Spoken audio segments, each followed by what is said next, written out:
আসসালামু আলাইকুম, কেমন আছেন সবাই? চলে আসলাম রান্নাঘরে সকালবেলা। আজকে ফ্রাইড রাইস করে দিব।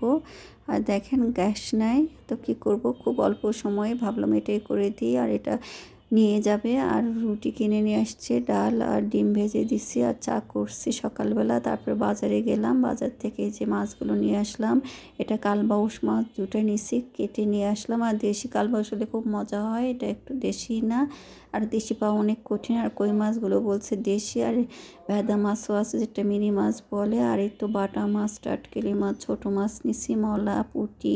আর এদিকে আছে টাকি মাছও আছে। তো অনেকগুলো মাছ নিছি, এখন এগুলো কাটবো, যেহেতু আজকে সেরকম দুপুরবেলা কিছু রান্না করব না ভাবছি। তো খালা আসবে, আমি শুরু করে দিলাম, মাছগুলো ধুয়ে নিলাম। আর এতে পুঁটি, মলা খালা কেটে দিচ্ছে আর আমি ধুয়ে নিচ্ছি। আর ধুতেই হয়, খালারা কেটে দিলে কিন্তু নিজে ধুতেই হয়। এই জন্য ভাবলাম মাছ অনেক খালা কাটুক, আমিও সাথে কাটছি, কেটে কমে দিছে। আর এগুলো খালা কাটতেছে, আমি ধুয়ে ধুয়ে নিচ্ছি, তাড়াতাড়ি হয়ে যাবে মাছগুলো। আর ধোয়াটা কিন্তু নিজেকেই করতে হয়। তারপরে দেখেন আমি আজকে ভাত মেখে খাবো।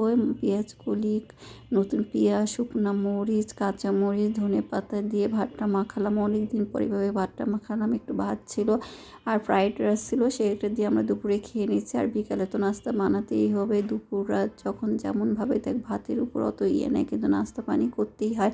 তারপরে ভাবলাম সামাইটা করি, সামাইটা নিয়ে আসছি কালকে ঢাকা থেকে, এটা স্টারের।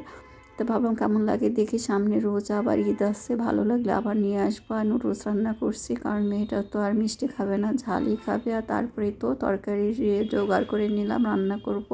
আর ইলেকট্রিক চুলায় রান্না করব। আর আসলে চুলাতে বেশি পানি দিয়ে রান্না করে অভ্যাস হয়ে গেছে, আজকে ভাবলাম সব অল্প অল্প পানি দিয়ে রান্না করব। কই মাছ দিয়ে লাউ শাক রান্না করব, আর একটা মাছের ভুনা করব। তো এই তো দিয়ে দিলাম পেঁয়াজ, আর চচ্চড়িতে একটু পেঁয়াজ মোটা করে দিলে ভালো লাগে। একটু মাছটা দিয়ে একটু কষে নিয়ে, যেহেতু কাঁচা মাছ ভাজবো না, তারপরে ডাটা দিয়ে দিলাম, আলু দিয়ে দিলাম, আর পেঁয়াজ কলিটাও দিয়ে দিলাম, দিয়ে একটু নেড়ে চেড়ে নেবো, পানি কম দেবো। আসলে এই চুলায় রান্না করার অভ্যাস নাই, তো একটু কয়েকদিন রান্না করতে করতে অভ্যাস হয়ে যাবে। আর গ্যাসের কী অবস্থা দেখেন, কোনো দিন এরকম হয়েছে যে সিলিন্ডার পাওয়া যায় না? লাইনের গ্যাস হলে এরকম হয়, কিন্তু এখন সিলিন্ডার গ্যাসের এই সমস্যা। আসলে টাকা হলেও সব কিছু পাওয়া যাচ্ছে না এখন। আর ঢাকা শহরে থাকা আমাদের একদম অবস্থা খারাপ হয়ে যাচ্ছে। গ্রামে তাও লাকড়ির চুলায় রান্না করা যায়, কিন্তু ঢাকাতে এখন আমরা এখানে কি করব? বাসা বাড়িতে না লাকড়ির চুলা ব্যবহার করতে পারবো?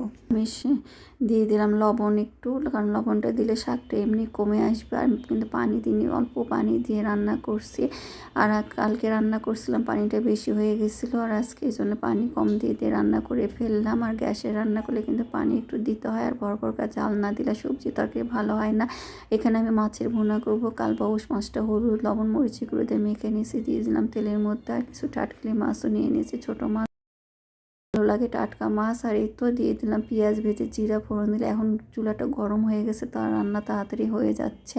আসলে এগুলোতে আসলে অভ্যাসের দাস মানুষ, লাকড়ির চুলা যারা রান্না করে তারা গ্যাসের চুলায় রান্না করতে পারে না, খুব ধীরে ধীরে মনে করে। আবার আমরা গ্যাসের চুলায় রান্না করি, দেখি একটুতে চুলা কেমন জানি লাগতেছে, মানে মনে হচ্ছে যে খুব কঠিন কিংবা দেরি হয়ে যাচ্ছে। কিন্তু রান্না করতে বসে দেখলাম ভালোই হচ্ছে, খুব তাপও আছে। তো আমি টমেটোটা দিয়ে দিলাম, দিয়ে নেড়ে চেড়ে কষে, যেহেতু মাছটা ভাজা, এই জন্য খুব তাড়াতাড়ি রান্নাটা হয়ে যাবে।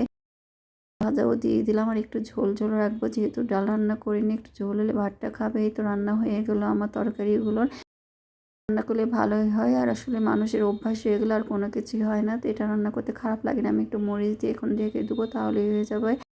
ঝোলে পানিটাও দিয়ে দিলাম, আর রান্না হয়ে গেল। আর বলক উঠলে অফ করে ফেলবো। আর অফ করার পরেও কিন্তু অনেকটাক্ষণ চাপ থাকে এটা, এই জন্যে চুলার উপরে তুলে কোনো সমস্যা নেই। তো রান্না হয়ে গেছে মাছের তরকারি আর চচ্চড়ি।